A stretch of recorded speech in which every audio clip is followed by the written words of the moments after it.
One day, as I was waiting for my grandson John to visit, I heard the sound of a police car outside. Feeling a sense of unease, my smartphone rang. Nancy! John was in an accident and has been rushed to a hospital in the neighboring town. There was no way I could immediately process the words of my son-in-law, Jason, who had hurriedly hung up the phone. Not knowing what else to do, I quickly called a taxi to head to the hospital where John had been taken. Nancy, I'm glad you made it safely. How's John? He's in the operating room now. They told me his life is not in danger. Really? That's a relief. A few hours later, the doctor and a nurse came out of the operating room to inform us that the surgery had gone well. My anxiety and tension immediately turned to relief, and together with Jason, I thanked the doctor multiple times. The doctor simply replied, "No problem," and walked away. While the doctor left, the nurse stayed behind. "Here are John's belongings from the time of the accident." Saying this, the nurse handed us John's tote bag and smartphone. It seems John was on his way back from the supermarket. Jason showed me the contents. The bag was filled with ingredients needed for making hamburgers, such as onions, ground meat, and eggs. Hey. Yes? I felt something was off about the items John had purchased. Why did John? I am Nancy. A long time ago, my husband passed away, and I lived alone at that time. But I was not lonely. Grandma, is this amount of potatoes okay? Yes, it's fine. You've really gotten good at it. That's because my grandson John often came to visit me. On that day, he came to ask for cooking lessons, and we were making soup together. At first, his knife skills were clumsy, but now they've become remarkably good.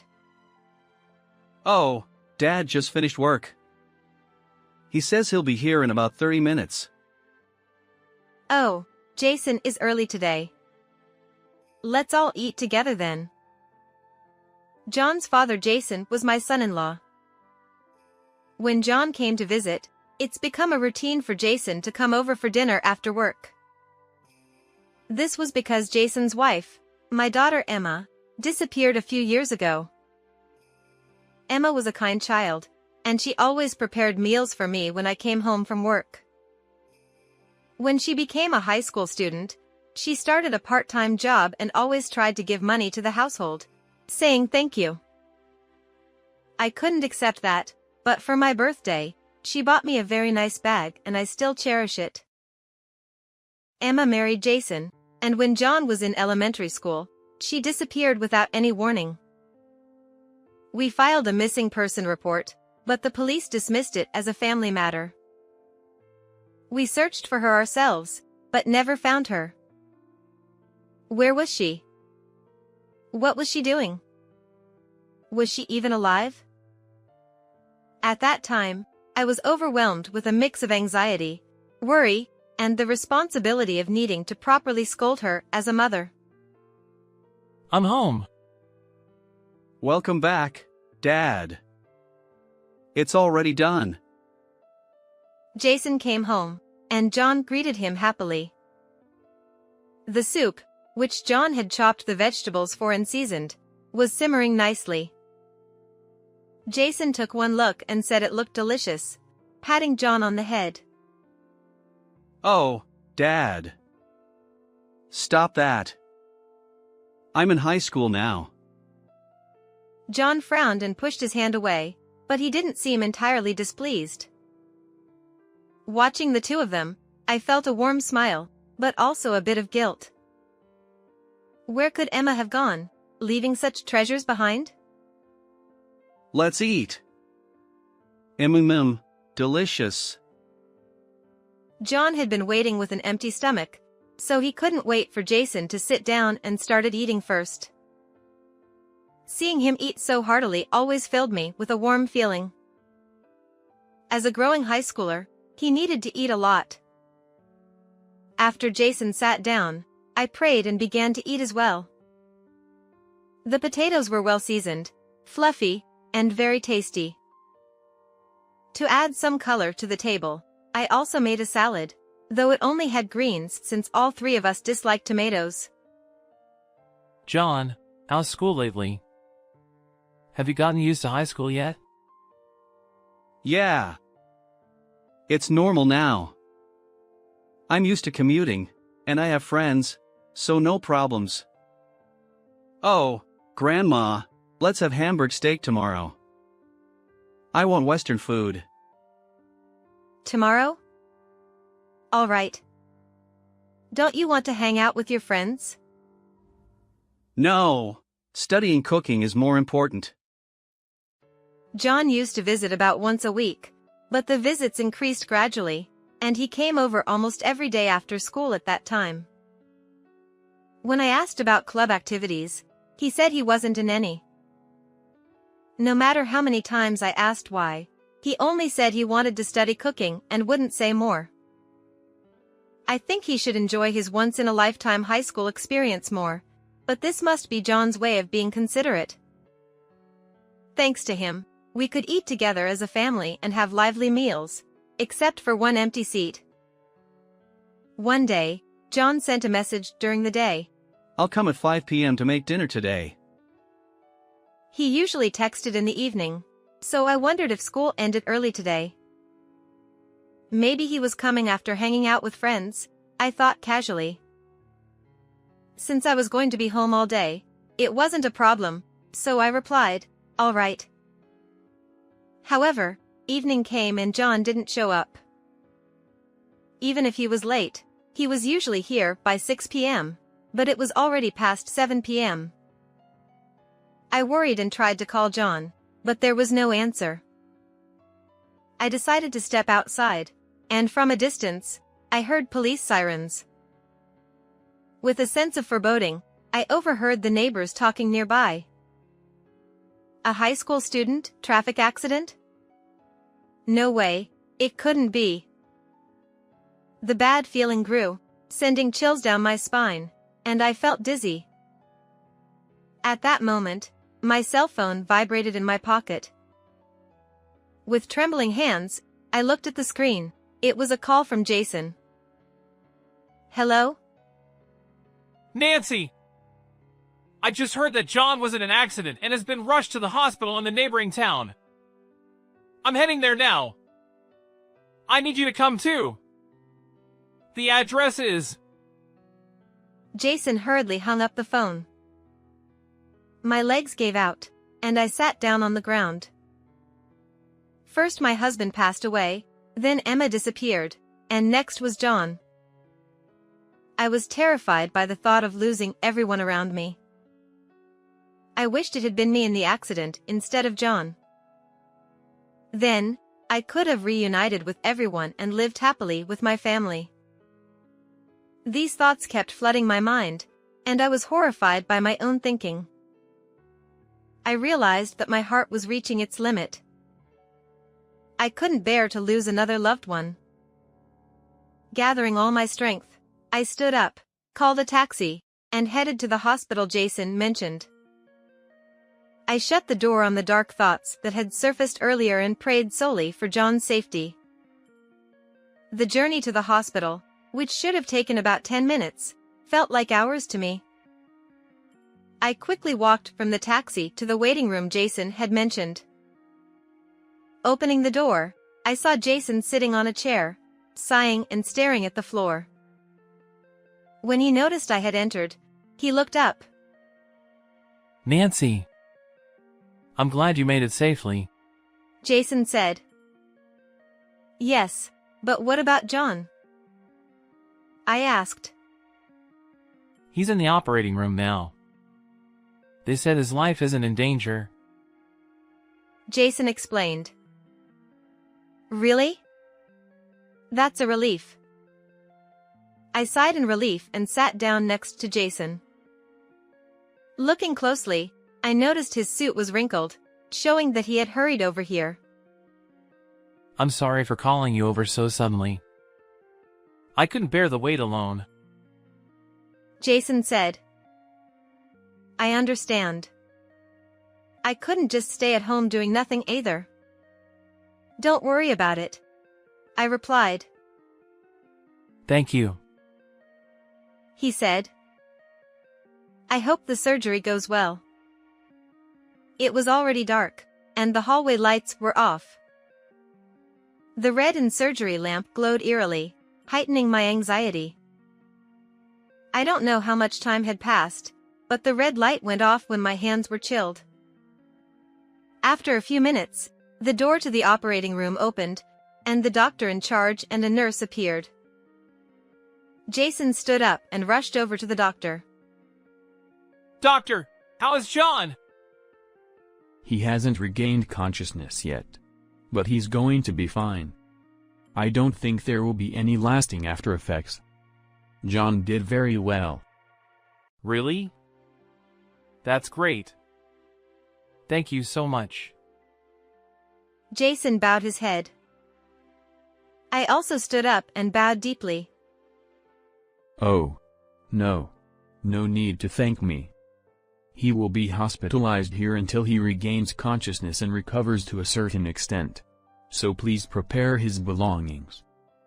Yes, understood. Thank you very much. The doctor lightly waved and left the room.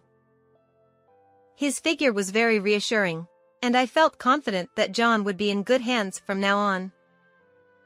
Excuse me, these are the belongings John had with him when he had the accident. The nurse handed John's tote bag and smartphone to Jason, said a quick, I'm going to go. And followed the doctor. It looks like John was on his way back from the supermarket. Jason showed me the contents of the bag with a sad smile. Inside were onions, ground meat, eggs, and other ingredients needed for making Hamburg steak. And on top of everything was a slightly squashed bright red tomato. I noticed something strange. Hey, why did John buy a tomato? We don't use it in Hamburg steak, and none of us can eat it. John, Jason, and I all disliked tomatoes. The only one in the family who could eat tomatoes was Emma. As this question crossed my mind, a notification popped up on John's smartphone. It was a chat notification from a social media app, showing the profile picture of the other person.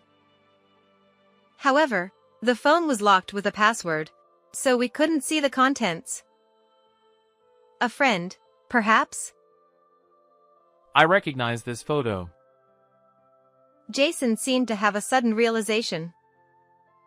Could it be? He tried to unlock the phone. Hey, it's not right to look without permission. Ignoring my words, Jason tapped 0621 in sequence. The phone unlocked. That number is Emma's birthday. John has been asking a lot about Emma lately. I thought it might be. I tapped on the recent notification to see the content. This park in the picture was Emma's favorite. The three of us used to go there often on weekends. As we scrolled through the chat history, Jason seemed to confirm his suspicion. This person John was chatting with is Emma. No way, it can't be. Jason showed me a decisive conversation. You said you had a son, right? Yes. He's about your age, I think. I'm sorry for hiding it all this time. My name is John. After talking to you so much, I'm sure. You're Emma, my mother, aren't you? John. Is it really you, John? At first, Emma was skeptical, but as she listened to more details, she became convinced. Their conversation grew more and more animated, discussing recent school events, Jason, and me. However, Emma repeatedly insisted that John must not tell us about her. Emma sounded very lively in the conversation, which was reassuring as a parent, but it only deepened the mystery of why she disappeared. This is the latest conversation. Jason operated the screen again and showed me yesterday's and today's conversation. School ends in the morning today, so can I come to your house? Sure, but keep it a secret from everyone. Yay! I'll come over in the early afternoon then. Okay. I'll be waiting. This explained why John bought a tomato. John had been in contact with Emma through social media for some time, had confirmed she was his mother, and was planning to meet her today. He brought a tomato, which was her favorite. Indeed, the place where John had the accident was in the opposite direction from my house. John? It's getting late. What happened? Are you okay? Several messages like this had come since early afternoon today. And the latest notification read, I'm sorry. I suddenly felt unwell and am going to the hospital now. Can we reschedule? This was the end of their conversation today. The news of John's accident and Emma's survival left me feeling both happy and sad, with my emotions in turmoil. According to this profile, it seems Emma lives nearby. Really? Yes. If she went to the hospital today, it might be this one. Indeed, this is the only large hospital around here. Hearing Jason's thoughts, I felt a sudden rush of warmth. I might be able to see my daughter for the first time in years. John would surely be happy too. But first, I needed to confirm the facts with John. I went home, praying for John's recovery and Emma's safety, and fell asleep. For the next few days, we took turns watching over John and searching for Emma's whereabouts. When we asked at the reception desk, they refused to give us any patient information, so we asked around among the hospitalized patients directly. Then, one day, Nancy. Jason came rushing into John's hospital room, out of breath. I found out. Emma is admitted to room 505 in this hospital. It seems she's been in and out of the hospital for the past few years. What? Is she sick? I don't know yet. But Jason slowly faced John, who had yet to regain consciousness. He gently held John's limp hand. finally, the day has come. We can see Emma. Right, John? You want to see Mom too, don't you? Thank you for finding her. Jason repeatedly murmured thank you to John and shed tears. Nancy, I'm going to Emma's room now. What about you? Go ahead. I'll stay with John. Thank you. I'll go then. With his nose slightly red, Jason left the room. To be honest, I wanted to see Emma as soon as possible too, but I held back. After all, Jason had been working so hard for my daughter and had endured so much loneliness. As a mother, I was genuinely happy that someone cared so deeply for her. I shouldn't interfere with their reunion. As I was thinking this and tending to the flowers in John's room, I heard a faint voice. Grandma. I couldn't believe it and turned my gaze to the bed. John's eyes were slightly open. Seeing this, I immediately rushed to his side. John. I'm so glad. Wait, I need to call the nurse right away. Dad, where is he? Oh, right. I need to contact Jason too. Where is he? He's at work right now. He had a meeting he couldn't miss. I see. John murmured and smiled. But he'll come as soon as he hears you've woken up. I don't know why I lied about Jason being at work. But I felt I needed to confirm things about Emma with John first. It pained me a little to make John talk right after waking up. Then the doctor and nurse came in to examine him, so I had to leave the room. Shortly after, Jason arrived. Is it true he's awake? Yes, the doctor is with him now. That's great, really great. Looking closely, Jason's face was even redder than before, and his eyes were slightly swollen. How was Emma? Well, I did get to see her, but... But what? Jason hesitated and avoided meeting my eyes. Then, he resigned and murmured.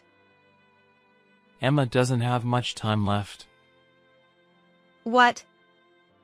No. She's been suffering from a severe illness for about 5 years, and it's a miracle she's still alive.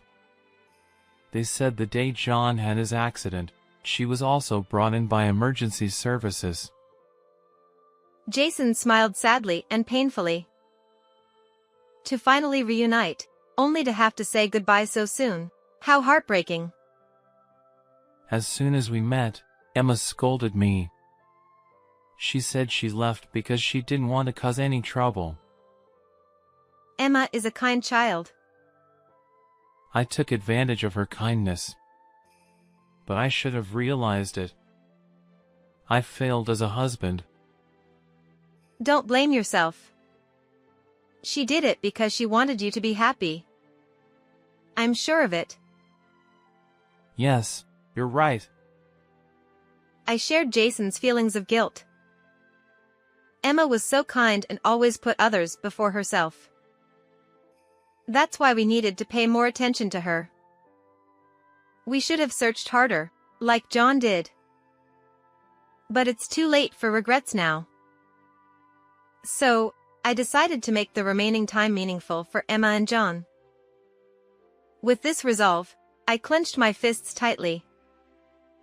A few days later, John had completely regained consciousness and was now focused on rehabilitation. Hospitals are so boring. I'm already feeling better, and I want to go back to school soon. He said these carefree words. I thought it was about time to bring it up and started to talk about Emma. By the way, John, where were you heading that day? It was in the opposite direction of my house. Oh, that. I was going to the supermarket in the next town. It's big and cheap, but it's far from Grandma's house and hard to get to.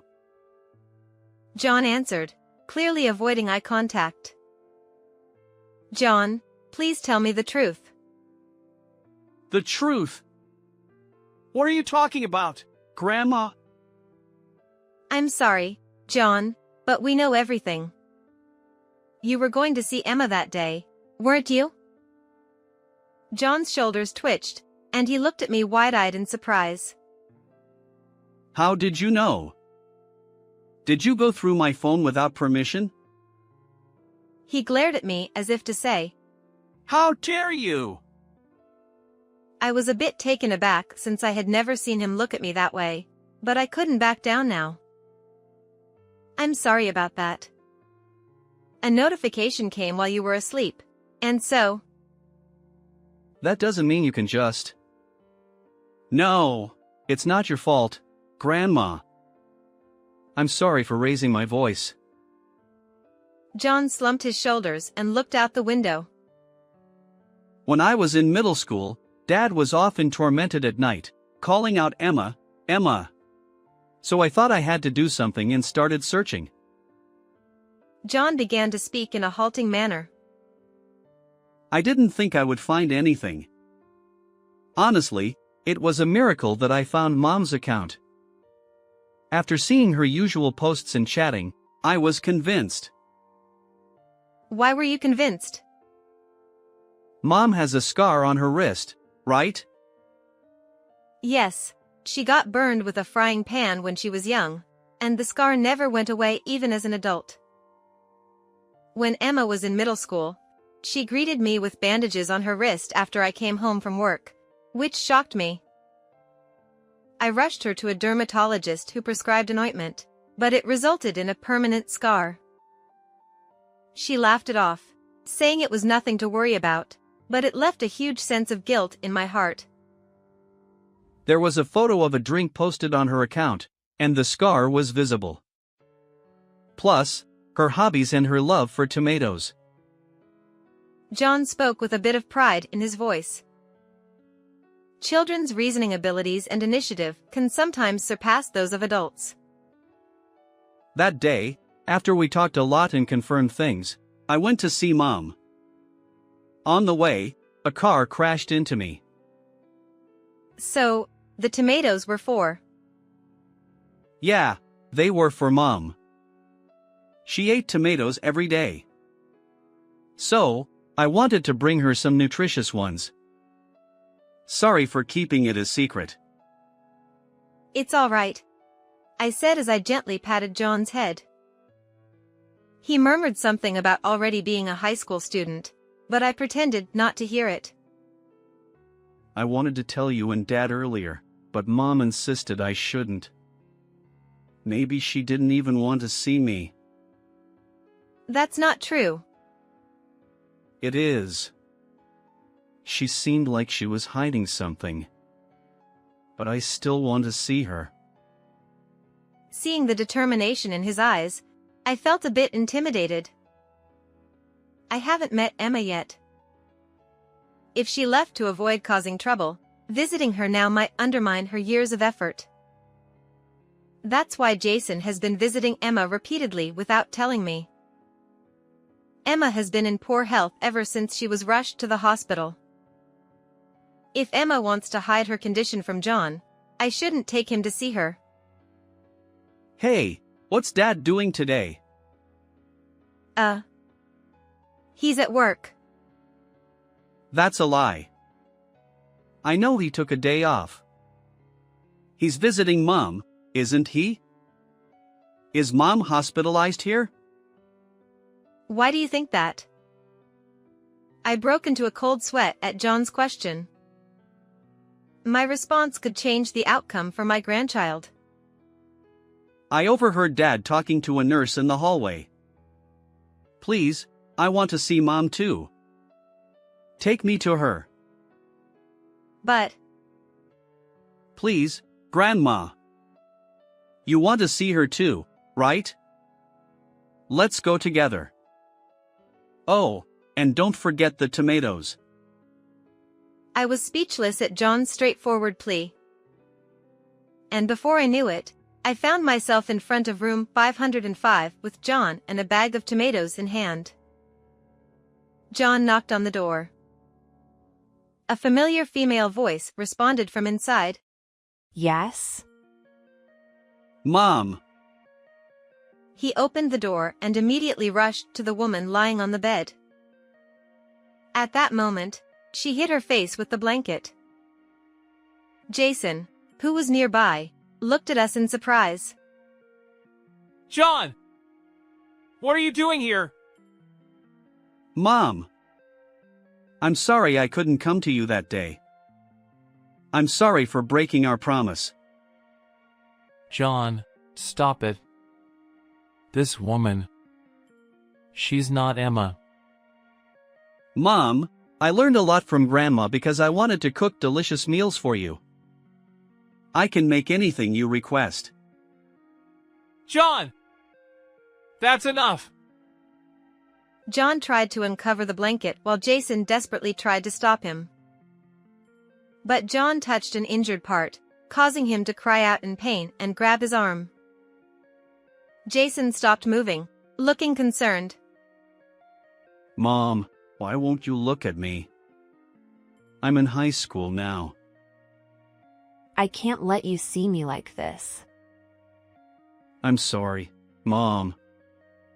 I knew you were sick for a long time. You tried so hard to see me that day, didn't you? You're not a burden. Please. John slowly lifted the blanket. Jason didn't stop him anymore. There she was, undeniably Emma. Although many years had passed, her features hadn't changed. However, she was clearly emaciated, with a poor complexion, and it was obvious she wasn't well. It's been a while, John. She looked at John with eyes that seemed to treasure him, yet they held a hint of sadness. You've grown up so much. Oh, please don't cry. I hid because I didn't want you to see me like this. I didn't want you to see me in such a weak state. You're not weak. I'm sorry, Mom. Why are you apologizing? I'm the one who should apologize. I was so surprised when you contacted me. But I was happy. I'm sorry for leaving you alone. I wasn't alone. Dad and Grandma were there. You're right. Thank you, Mom.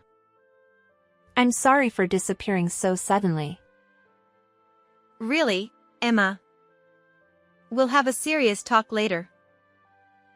Oh no, Mom's lectures are so long. Emma laughed as she said this. Though she looked frail, inside she was the same as always. She was still the kind, strong child she always had been. So very kind, she sacrificed everything for the sake of others. I never realized the suffering and loneliness hidden behind her smile. But now, I understand. Even though she's smiling now, when we leave, she will be alone with her regrets. She might think she shouldn't have met us. Meeting us again would leave her with lingering attachment, making the goodbye even more painful. The thought of showing us her suffering, of being a burden to us, scares her the most. Still, we have to tell her. That's the only way we can make amends for letting her fight alone for so many years. Emma, welcome back. I'm so glad to see you. We won't let you go anywhere on your own again. Yeah. It's okay, there's nothing to fear. You're wonderful just as you are.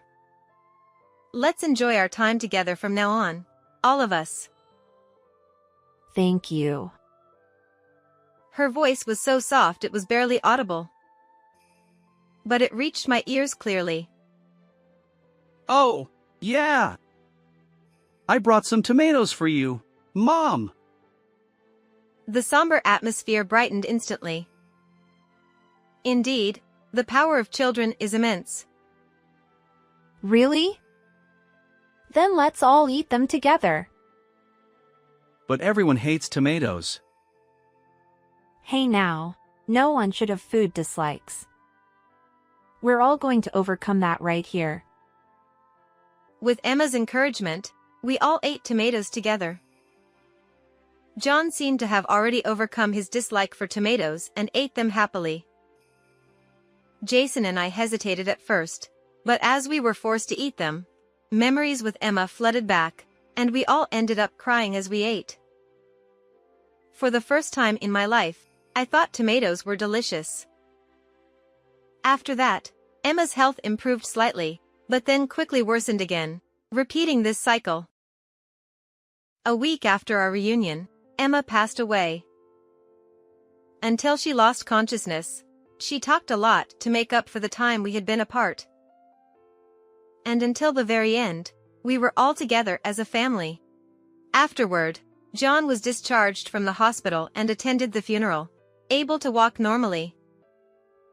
Following Emma's wishes, we held a family funeral, as she felt uncomfortable with large crowds. We prepared a lot of tomatoes as offerings. We explained Emma's entire story to Jason's parents and deeply apologized. They were very kind and reassured us, saying it was okay. Though there were few attendees, the funeral was not modest. Emma was a beloved daughter, cherished by everyone. After that, John and Jason moved in with me. We learned the importance of spending time together from Emma. I want to stay together forever. But I still have regrets. While I was happy to see Emma at the end, the sadness of watching her pass away before my eyes was overwhelming. Most of all, I hated myself for not knowing about her illness and being unable to do anything until the end. One day, John came to me with tomatoes and said, I want to become a doctor, a farmer, or a culinary researcher. I want to save people like Mom if I become a doctor, grow tomatoes that made Mom feel better even for a moment, and make people smile with the cooking Grandma taught me. John. Watch and see what I become. So, Grandma, you have to stay healthy until then. Here, I brought you a tomato. Saying this, he went back to his room. Children sometimes touch us deeply. But the truth is, I'm being saved by John too. Maybe I'll make some meat sauce with these tomatoes today. At some point, our family became a family that loves tomatoes.